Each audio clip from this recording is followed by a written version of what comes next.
Namaskar, and welcome to this exciting show, Sathology Debunking Mythology. We have been speaking a lot about the timelines, about the dates, about the messages in so many shows around the year. Today, we have a very special new guest, and we're going to talk about the importance of ancient history and its impact on the identity of people. Many times we want, all of us students, we want to get employment, and for that we go to the university, and so we do get employment, may not be of our choice, but we lose our passion. So some of you who have a passion in history and identity and humanities, for you this will be a great program, and for others it will be an inspiration. So be who you are, remain what you are, no need to change anything. So with that, I'll welcome Sri Prashant Pol. Namaskar, Yo, Prashant ji. Namaskar. Namaskar. So tell us about your latest book first. Good. I've written two books. One is Those 15 Days, Ve 15 Uh-huh. Din. And the other book, which was published in Marathi long back, four editions were already published. Hmm. And recently, last week, it was published in Hindi. That is Bhartiya Gyana Ka Khajana. Hmm. In that book, basically, what I mentioned is that's what the topic today, that we as an Indian have a very rich knowledge base which unfortunately is not even known to us. So it is revisiting ourselves. It is revisiting our own ancient knowledge base, which is in some cases hidden. So we have to, come out uh, of that our colonized minds and really think about that what really we had. So this is all discussing about our old ancient knowledge. That's what my book says. So why there was a need to write, because there's so many books there already, and there is a and this is a very hypothetical question because I myself is a writer. So why there was a need to write on that topic? Good, What need you felt in the society for that? good. I am fond of reading Dan Brown. You know, Dan Brown is one of my very favorite author. Dan Brown has wrote some 6, 7 books, out of which one of the book is The Lost Symbol. In that Lost Symbol, many of you might have read that book naturally. In that Lost Symbol, that hero of that book, of that novel, he asks his professor that where we are actually heading, where we are going, because the world is developing so fast. A lot of things are happening in our life. A lot of new inventions are there, and the speed of those inventions, speed of that change is too fast. So where will be heading? And after 5 years, 10 years, 50 years down the line, where we really will stand.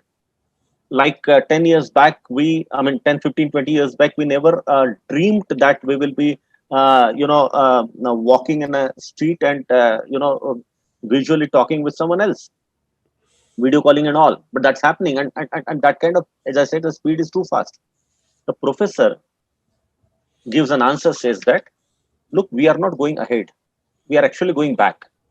We have a lot of knowledge which probably we may not decode it. And when he is talking about the old knowledge, he is referring Indian knowledge. He is referring Bhagavad Gita. He is referring Dvaita Advaita Siddhanta. See, any philosopher writes this is okay, but when a popular novelist like Dan Brown writes this with certain logic, I think it has a certain meaning, it has certain sense. And from that point onwards, I started rethinking that yes, we had a very great, rich knowledge base which we have to revisit. We have to really find out. And let me quote one incident. Few years back, after reading that book, I'd been to a place called Somnath. Somnath is in Gujarat. You probably might be aware, in the western coast. And therein, the Somnath temple is there.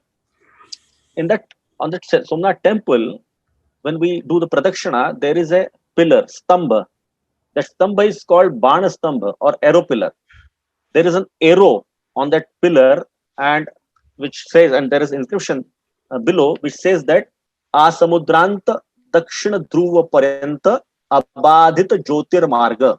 Meaning of this is that in this ocean towards Asamudrant Dakshin Dhruva, North Pole, Antarctica, till Antarctica, you can throw a light without any distortion or without any obstacle. This means that there is no earth or there is no obstacle in between. So there is a clear path, light path.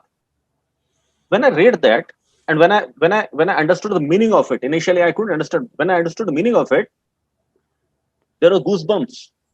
I certainly started thinking that when was this written? Then when I then I asked the people, they said it is very old. When the temple was built, that time that pillar was built. I said, but still, how old? They didn't able to tell me. Then I started my research, and I found that around 600 AD, we can find the mention of this Bana Stamba, arrow pillar. And then again, when I went, there were some mention that it was before Christ, 100 years before Christ, even that Bana Stamba was there. Now, it's really surprising. This means that around 1600, 1500 years back, our people were aware that there is a North Pole and there is a South Pole. This means that Earth is round. There's North Pole, South Pole, Antarctica, like that. And moreover that, if we torch a light, in the sense that if we send a light, then the light will go straight to the Antarctica. There will not be any obstacle. How it's possible? Then I started doing my research with the Google Map and all, and I found, yes, indeed, Google Map can give you 10 by 10, 10 kilometer by 10 kilometer. I went up to that, but 10 by 10, 10 kilometer by 10 kilometer in that, there was absolutely no piece of land in between. This means that what has been written there was correct. Now, from where this knowledge was known to our people? How? When we had the first map of the world, so then I started working on that. It is basically called a cartology. It's a French word. And then, then I did a lot of research on that. And I found that because, in India, we couldn't preserve or we couldn't able to preserve our knowledge. So whatever the maps, etc. were available, then 1490 and all those things, based on the map that Columbus has come here and all those things. But from where this knowledge has come? And like that, not only this, there are a lot of many examples you can find, which we even today couldn't understand how it could happen. Let me quote another example. In Delhi symbol is Qutub Minar. We all are aware about it. It is a UNESCO site, by the way.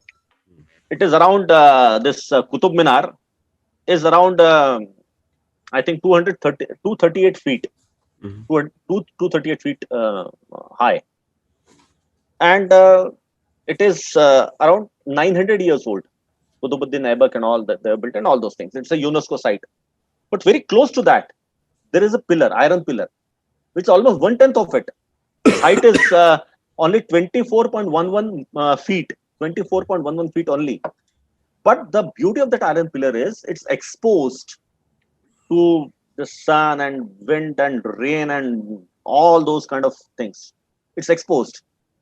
And it is there since what they say, what are the inscription and all those things there, that it is around more than 1600 years old. That pillar is still there. And 98% in that pillar is iron. And you know that when iron is exposed, it is rusting. It is rusted. This pillar, after so many, more than thousands of years, it is without any rust. How this could be possible? There is a person, Professor R. Subramaniam from IIT, Roorkee. Now it is Roorkee. He did a lot of experiments. Unfortunately, 4 years back he died. But he did a lot of experiments. If you Google it, you will find a lot of papers published in his name, Professor R. Subramaniam. Therein, he did a lot of research. He always, every year, he used to take his students and do some kind of experiments with some permission on that pillar. He found that what kind of coating is there. And he was really unable to find out, in the sense that That what kind of coating? Because we know that any coating what we do with catalytic coating, and there are a lot of techniques are there, which metallurgy people are aware about it. But with that coating, we can stop the rusting for 20 years, 30 years, 50 years. No one can give the guarantee more than 30, 50 to 70 years. Now, this is exposed since more than 1600 years. So, we do not know even today that how that iron pillar is there without any rusting. What kind of metallurgy they had used here, what kind of alloy they had used there. And it's not only isolated example. There are a lot of examples which may not be so high, but Nalkatila, then Malhar in Chhattisgarh, and lot many other places when that they do excavation, they found that such kind of iron is available today in India. So we had a very good metallurgy and metallurgical kind of knowledge available in India long back. Unfortunately, that is not even today, sitting in 21st century, we are not able to build an iron which is not rusting like that. There are so many examples I could quote, So number of examples. there is a type of steel they used to make in Mauryan period. It's called Utkrisht, and people say it came from Mahabharata times because time and Mahabharata time is not very far. For us, Yes. modern time will be just if you compare today's timelines. So before modern times, Mahabharata was just 1,250 years, very Yeah. close. So during in the modern time, they used to have Utkrisht steel, which is also mentioned in a unique type of steel in Mahabharata also, and now that is known as Damascus steel, Damascus steel. Yeah. which is the same from India. It traveled over there. So It was exported. chemical Damascus. composition is still there, but still that steel also rusts. Damascus steel also rusts. Yes. So they Yes. did copy it, but they could not copy it completely. Yes. Now, another Very thing true. that you mentioned very important is you mentioned the some of the places you mentioned the Somnath temple, that how you can see the Dakshin Dhruva, Mhm. and Yeah. you mentioned that. Now, True. this is also corroborated in the ancient texts, where they say Mhm. that the Mahabharata, in Mahabharata and even in Ramayana also, references are Mhm. there where you can travel straight down to the Antarctica. Now, these are very Yes. old texts, Yes. and somehow Indians feel amazed when they're told this because no one has told them before. Yes. Yeah. But most of the American researchers, they research on Indian topics. Mhm. And unfortunately, what happens is when they research on Indian topics, they put their own Christian mindset into the timelines and they tell the True. Indians. Mhm. So I think, do you think there is a greater need for India to set its own timelines on dates? Because that is a very important parameter. Because when you anything you try to fit into BC and AD, then everything is lost. Because our dates start, if you say Kali Yuga, then it starts from the day Krishna left the planet. That's the date Very on true. which it starts. So if we take that as a basis, then everything changes. Everything Very true. I can quote Bhagavad Puran right away, right now, 12.26 or something, 12.2.26 or 27, where it says 1,250 years after, 1,150 years after Krishna left the planet is when Nanda came. Very clear. Mhm. Very So now it's a new timeline. So if I look at this timeline, then even Buddha's timeline also changed. very true. Everything changes after that. Everything So changes. why can't Indian historians design their own timelines? Because one who controls the definition of time controls the universe. Even Absolutely. in old times or new times, it doesn't matter. Like when we accepted Gregorian calendar, that means Mhm. we have already accepted British superiority over us because we are now Very, living as per their times. GMT very plus, true. GMT minus. What is this? So, what is your opinion on that, sir?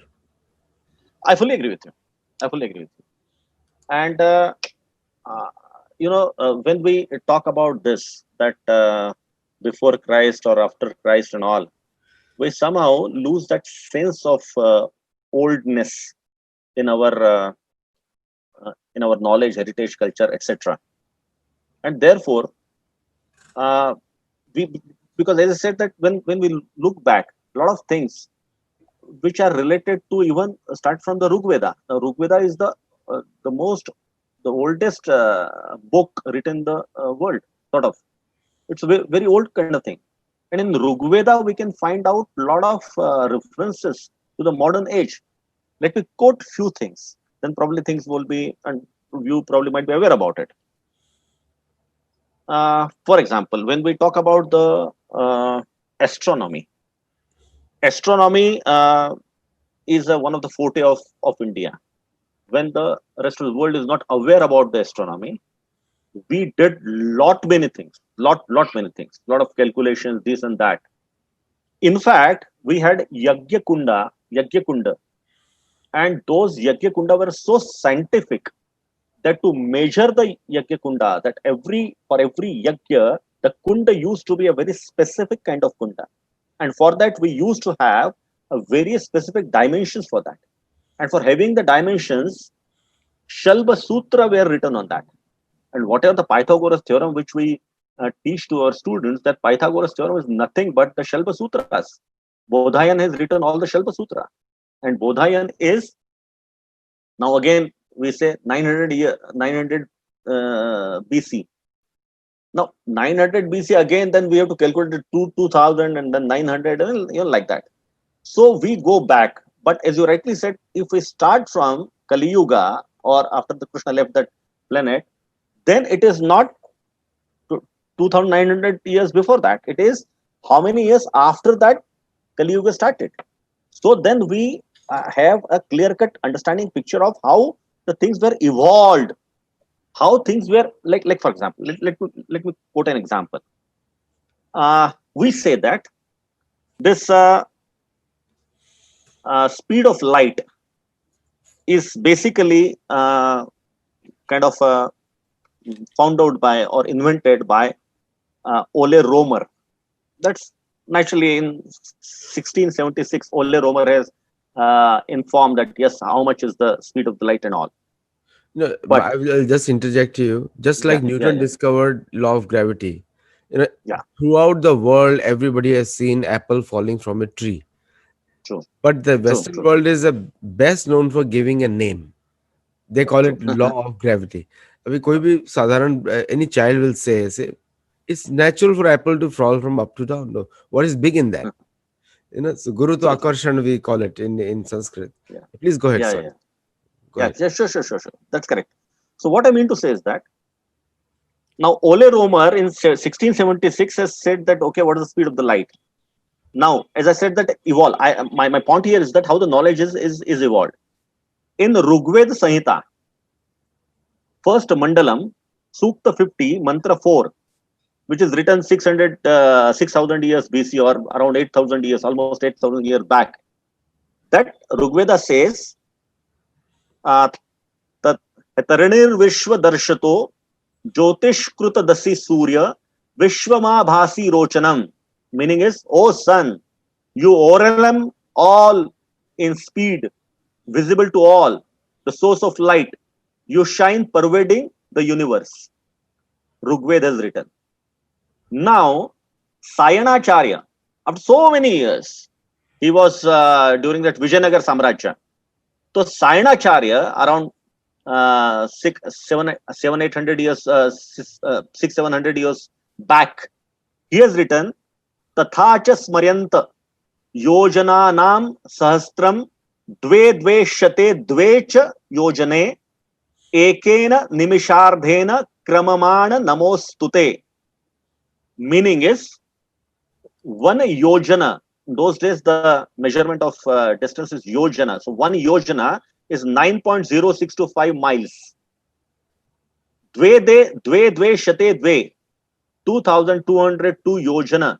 This means that 21,144.704 miles. Now, time taken is ekena nimishardhena, nimishardhena. Time taken is half nimisha, that is 0.114 second. So speed of light is 1,85,016 miles per second. And modern day with all gadgets and all, the calculation is 1,86,282.39 miles per second. It's very close to that. Very close. Now, what my point here is that Rigveda has mentioned about sun and its speed of the light and everything. So that concept was in Rigveda. Sayanacharya did a Rigveda Bhashya on this. He writes that it's a Bhashya on the Rigveda. So Bhashya on this particular mantra number 4 of Rigveda Samhita, and then he is actually calculated the speed of the light. And after that, Ole Romer in 1676, after so many years of that, 300, 400 years after that, he says that, okay, and the entire world says, okay, Ole Romer has invented what is the speed of the light. That's a very unfortunate part of it. Like as I said, that Pythagoras theorem and this all kind of things, which and this is a proof. There's not ifs and buts that we are interpreting it in our own way. No, it's not like that. It's a plain truth which is there. No, Like you're that, so absolutely. many examples we can find. Yeah. So many inventions have come from India and the ancient sages. So Yeah.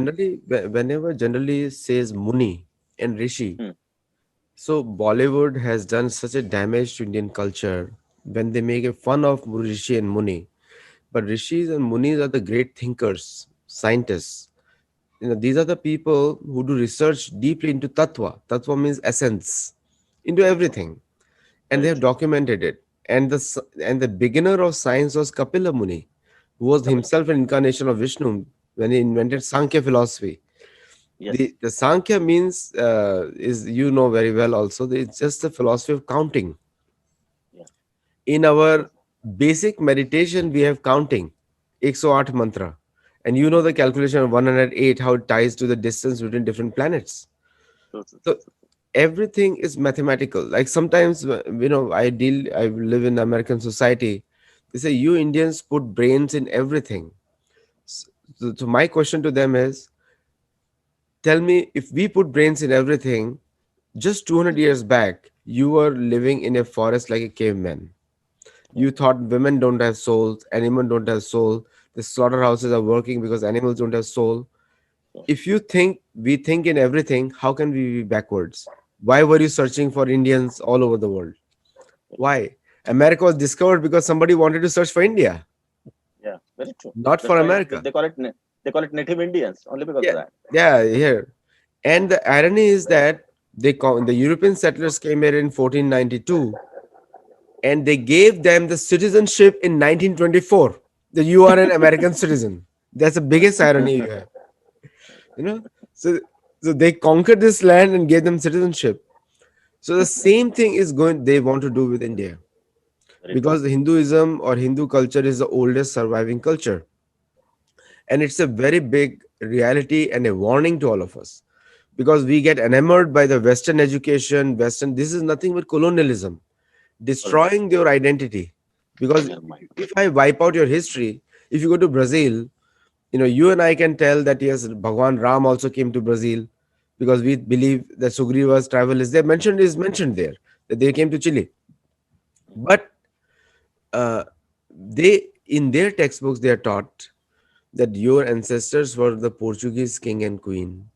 Their ancestors were the Spanish king and queen. So according to them, their own children, their history begins just 300 years back. Yeah. Before that, there was no history. And if you go to Vatican, you'll have lots of museums over there. One is the Museum of South America. Mhm. In that, everything about their culture is in the museum. So if the Hindus do not take their history seriously and debunk the Western narratives imposed on them, including wrong translations of Vedas and Mahabharata and Ramayana, then Hinduism or Hindus will end up in museums. That's what their plan is. This is the Fully future. agree. And now, then you can always go as a Christian and say, "Oh, these are our ancestors, and they were dancing like this. This is Natraj, and this will be the future." It's already happening also in front of our eyes. Very true. Very true. Very true. What should we be doing because you've written books, such wonderful books? What should we be doing, or what should you advise that we should do to negate this impact? This is an attack on our civilization.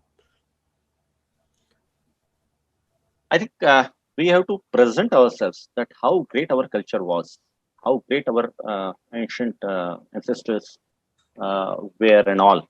Let me quote very few examples. One is that uh, when I asked the questions that which is the largest place of worship in the world, Some of them answer that okay, it's a Vatican. Some says okay, it's a Makkah, Medina, or that new masjid which was built in Muscat and all. All the answers are wrong. The largest place of worship in the world is a Hindu temple, and this Hindu temple is not in India. And there's only one country in the world which very proudly carries that Hindu temples on its national flag, and the country is Cambodia. Cambodia. On Cambodian national flag, there is only one element, and that is Hindu temple, that is Angkor Wat. What? Angkor Wat is the largest place of worship in the world, In the world. and the way it was, the architectural The floating marvel temple. is there. It's a The floating way it temple. was, the symmetry and all. This means that we must at that time the kind of engineering knowledge. It's not just a kind of just someone can created a temple and like that. It was a symmetry of kilometers and miles together. It was, it basically placed. Another example, let me quote. Uh, China is known or symbolized for its specific architecture of the. It's a rooftop. This rooftop are slanted like this. All the rooftops. That's the kind of a symbol of Chinese houses. Wherever China has to be mentioned or shown, they show the rooftops like that. Who invented that? It was in India. Long back in the 12th century, in China, it was a demand for statues or sculptures of Gautam Buddha and Hindu gods. It was a demand there. And there was a place called Patan. Patan was a part of India. Now it is in Nepal. So that Patan is known for sculptures and artists and who create sculpture and all. So the Chinese king has invited the people from Patan to come to China and make some good Buddha statues and Indian god statues and all those things. So 70 people went from Patan to China, and one of them was Balabahu. He was very young that time, 19 years, but he was sort of a leader of all of them. He has a very great art in his hands. So when they reached there, that king of China, he has given them a lot of other lot of jobs, and then he found that Balbahu is much more better of all of them. Then he gave Balbahu, which they called it Arnico in China, and he gave Balbahu a task of building a palace. Therein he created that palace with the slanted height rooftop, slanted kind of rooftop. Then that king gave Balbahu to plan Beijing town. That was Beijing was supposed to be, they were creating or they're setting up Beijing. The town planning of Beijing is done by Balbahu Arniko. So Chinese town, the Beijing is basically all planned by an Indian person, Balbahu, or Hindu person rather. Wow. In 1st May 2002, 1st May 2002, China has built a statue of Balbahu in one of the squares in Beijing. I have published that photograph in my book, that Balbahun Arniko. Therein they have written in Mandarin, the Chinese, and below that it was written in Devanagari script, but in Nepalese language, that how this Balbahu Arniko had came to China, and he has planned. Town planning was done of the Beijing town planning was done by this Balbahu. So Chinese have also endorsed this. My point here is that we had that kind of power, that we had created. We have planned that entire town of China, and that was also one of the largest towns of China, Beijing. We had this kind of a strength in architectural art and so many other things. And not only that, everywhere, if you find, let me quote another very small example. In US or in India, how much warranty or guarantee we give to anything, say 2 years, 5 years down the line. And in India, we gave the lifetime warranty. Lifetime warranty is 20 years, not beyond that. So 20 years we generally give the warranty at the maximum.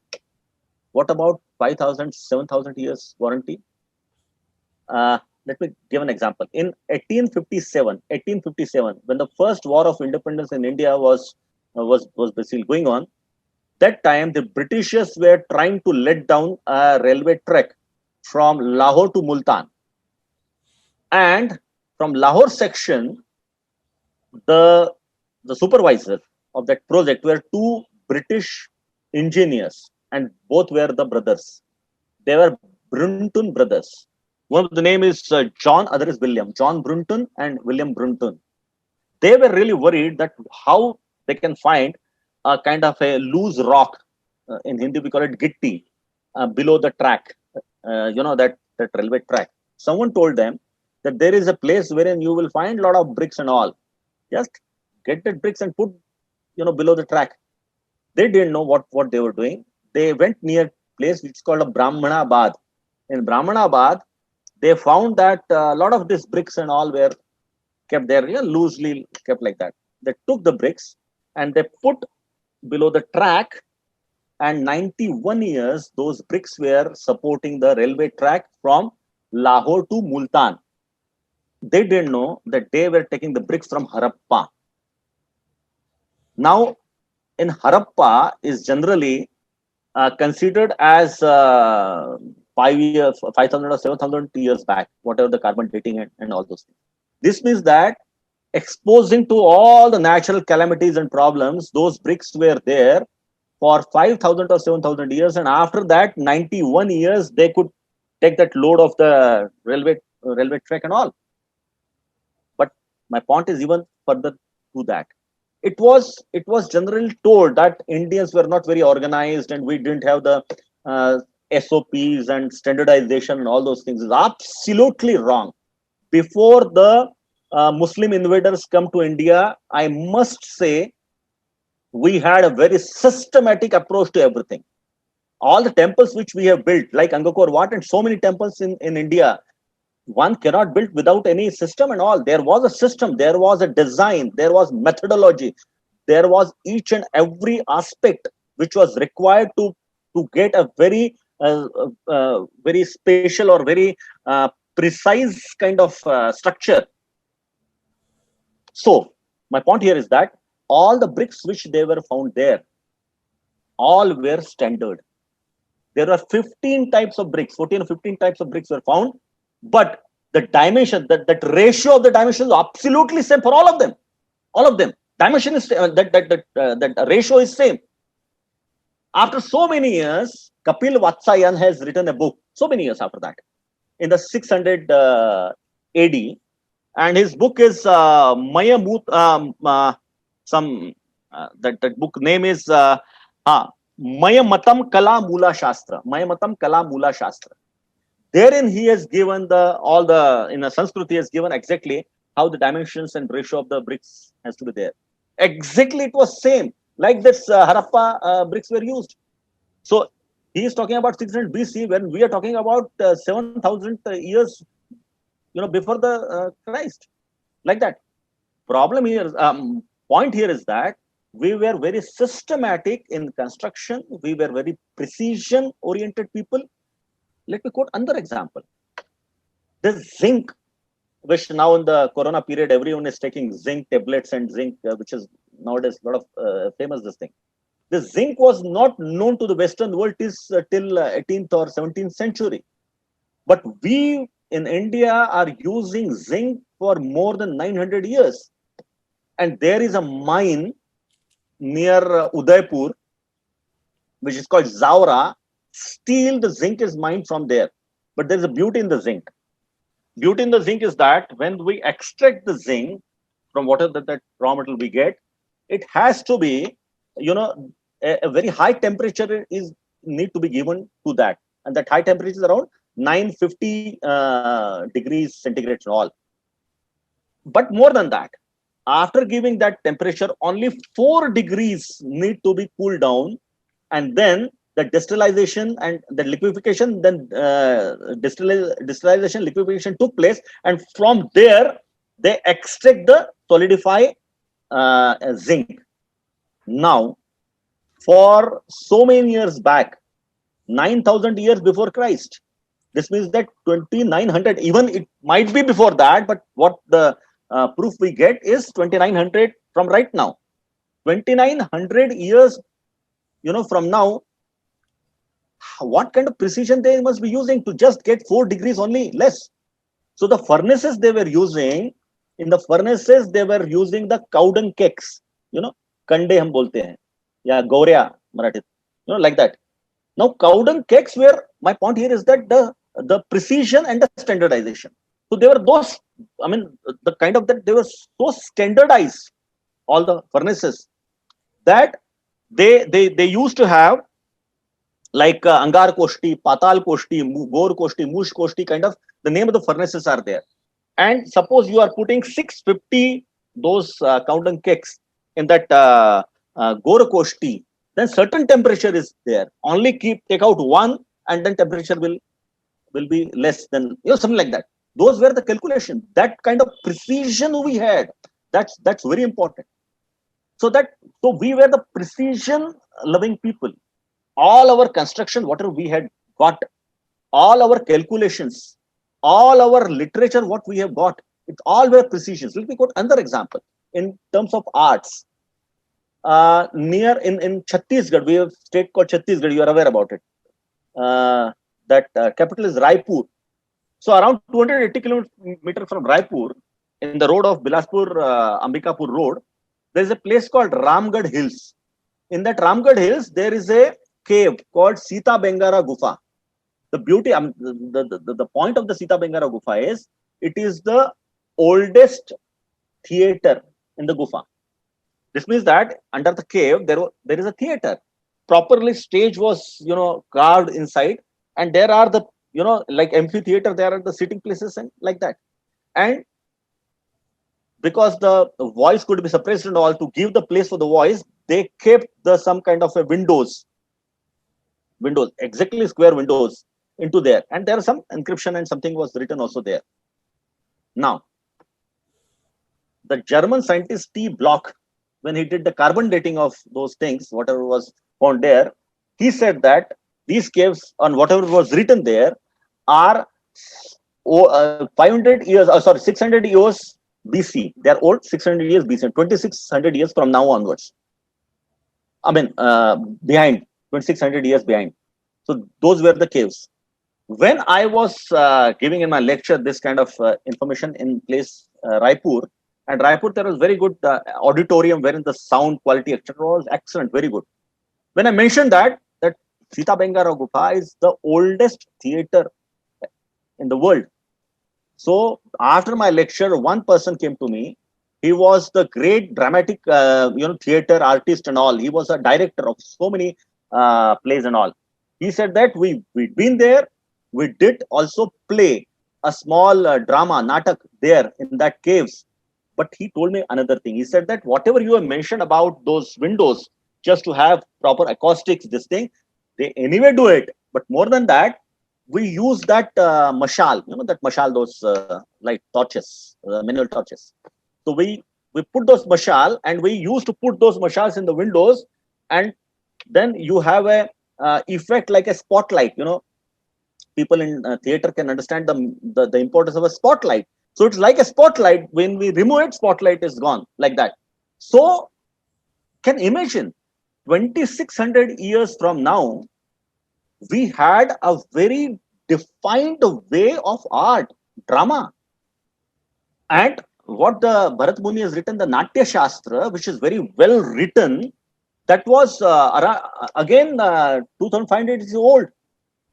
Point here is that we had very systematic people, not only in art, not only construction, not only in science, everywhere. We had our own precisions, we had our own systems, we had our own standard operating practices also. So we had very, so our picture has to be created like that. That's what my point. Yeah. No, you put a very, very convincing argument that India had a rich cultural heritage. But I'm going to bring it back to the current now. So when Mm-hmm. we talk about Tesla, and also we talk about SpaceX. Let's take the Mm-hmm. example of SpaceX, Mm-hmm. which is a very precise rocket landing and rocket movement, and Mm-hmm. they made it like a fun now. So whenever there are SpaceX launches, I live in California, so we are very close by Long Island, where is a Mm-hmm. huge launch site of SpaceX, and there we see rockets going up and landing. Mm-hmm. Precision, absolute Yes. precision.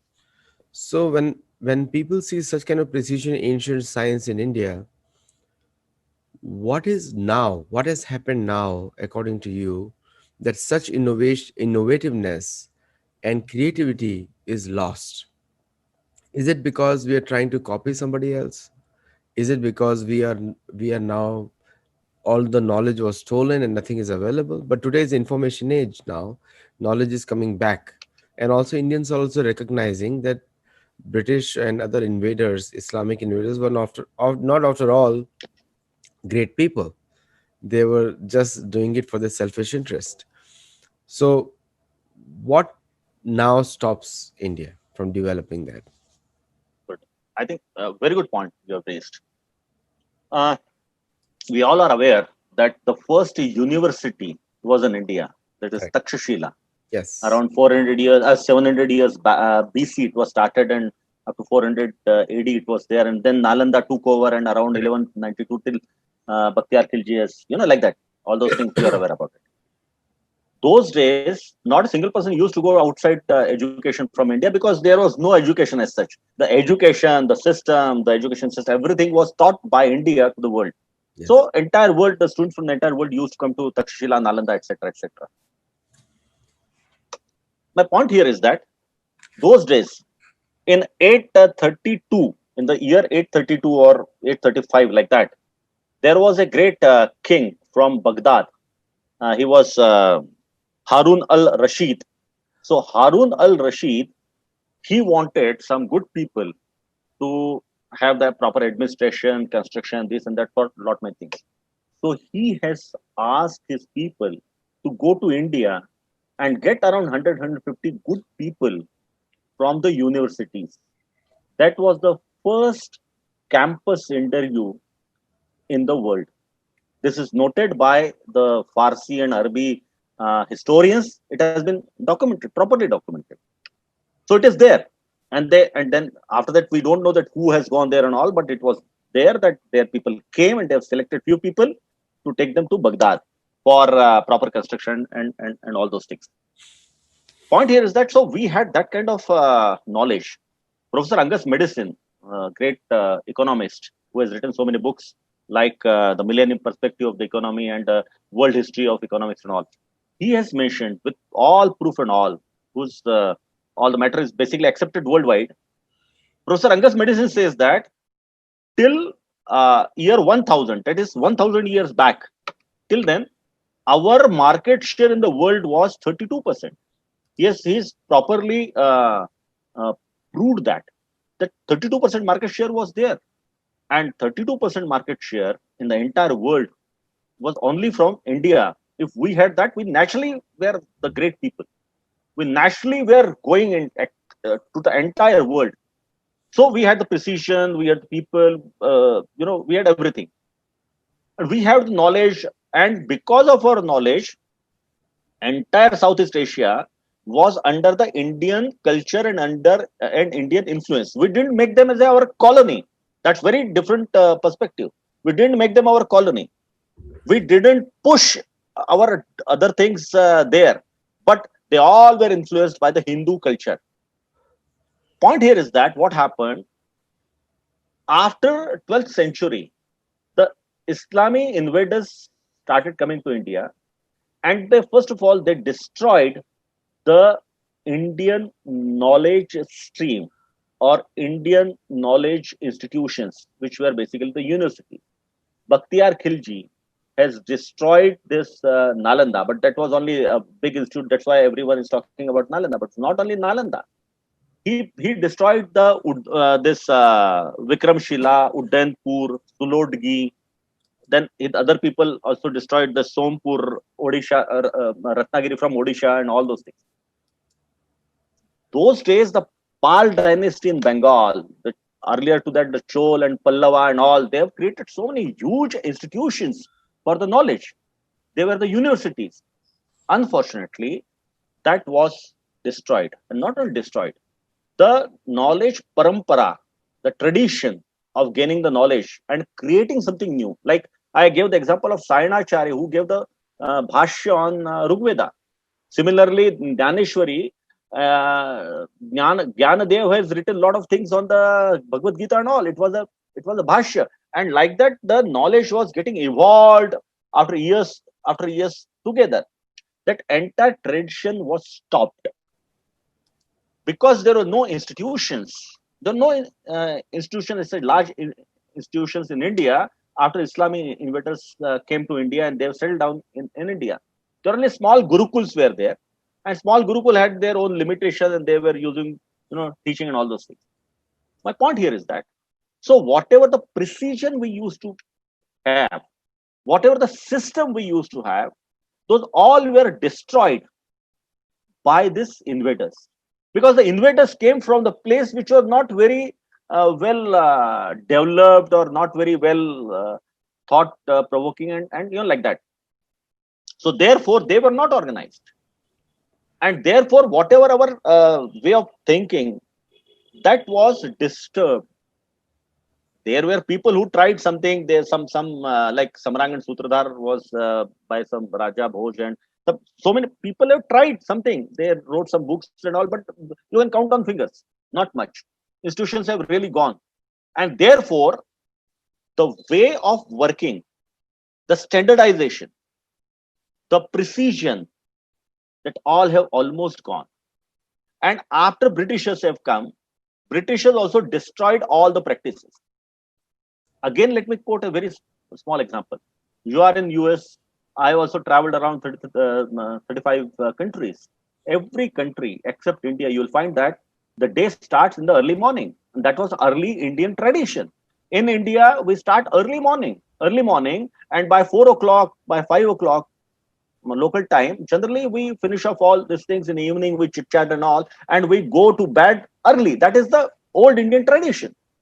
But in Britishers, what Britishers did in UK, in US, in Europe, in Australia, you go anywhere, generally the day starts at around 6 o'clock, 6:30, 7, 7:30, 8, 8:30 at the most. In India, Britishers started the offices at 10 o'clock, then 10:30, 11 o'clock.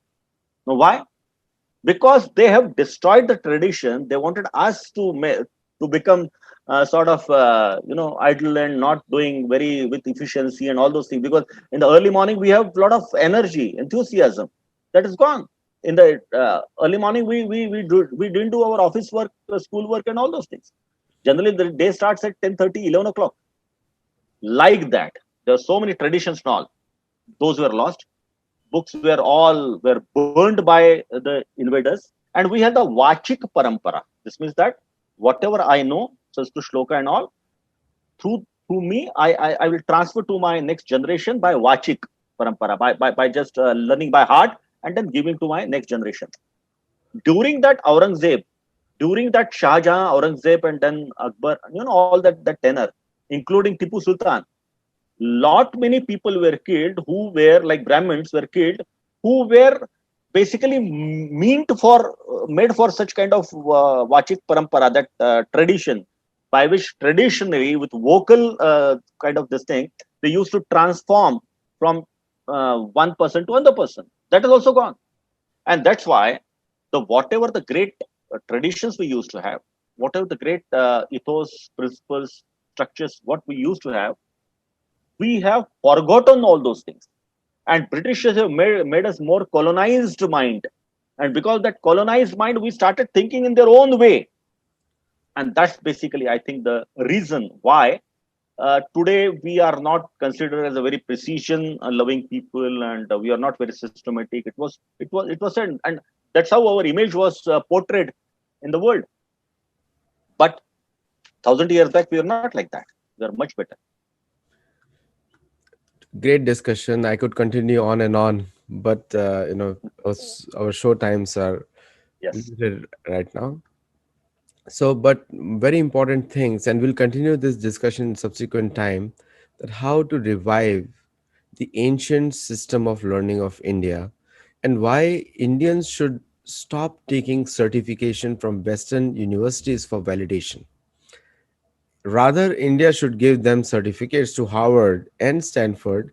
Living in the US, for me, Harvard is like any other college of India, just like a common man. So, Harvard, Stanford are not really great places of learning. They are, I call them plagiarized places of learning. In fact, the only thing they produce nowadays is uh, is writers, arsonists, and today the standards have gone down so much that it in academic interest is really low. Somebody told me, "Would you consider getting a degree from Harvard?" I said they should take a degree from me first, then we'll take. So the initiative lies with the Indian government and Indian institutions now, where when these institutions they claim certain things because they are researching on Indian topics. I mean, Harvard has a huge Hindu studies department, Ah, and their head of the department, Francis Clooney, wrote a commentary on three steps of Ramanujacharya. So now, and he's a Christian pastor. He's a practicing ah, Christian pastor. Now, when a person like that teaches Ramanujacharya's story, history to an American audience, you can imagine what he's going to do there. So we have to certify them whether he's bona fide or not.